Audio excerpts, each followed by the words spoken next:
जब जिंदगी ठहर जाए।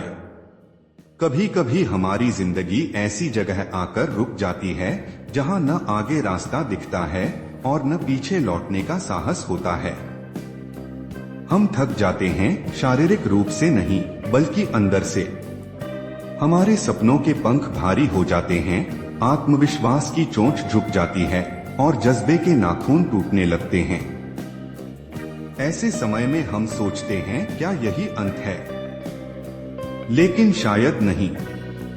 प्रकृति में एक पक्षी है, बाज, ईगल, जो हमें बताता है कि असली जिंदगी वहीं से शुरू होती है जहां हम टूटने लगते हैं।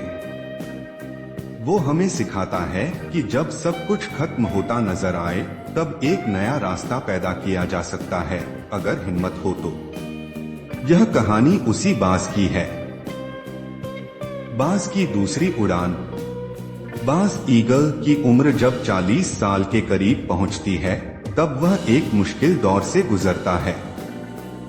उसकी चोंच मुड़ने लगती है, नाखून कमजोर हो जाते हैं और पंख भारी हो जाते हैं।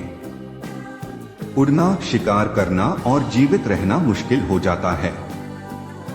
ऐसे में उसके पास दो ही रास्ते होते हैं, मर जाना या फिर एक दर्दनाक प्रक्रिया से गुजरकर खुद को फिर से जन्म देना।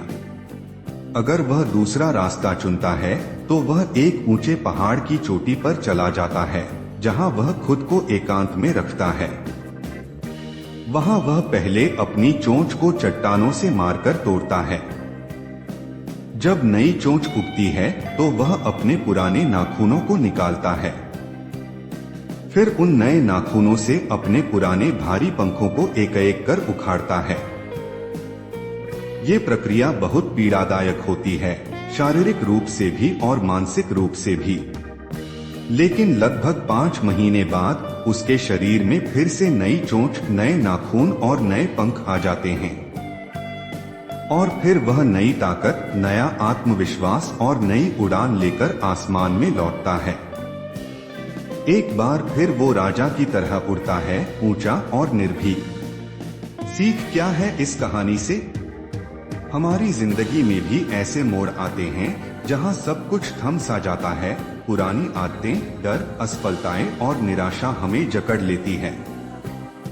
तब हमें भी इस बाज की तरह खुद को तोड़कर, दर्द सहकर और आत्मचिंतन करके खुद को फिर से बनाना पड़ता है। बदलाव दर्द देता है, लेकिन बिना बदले उड़ान नहीं होती।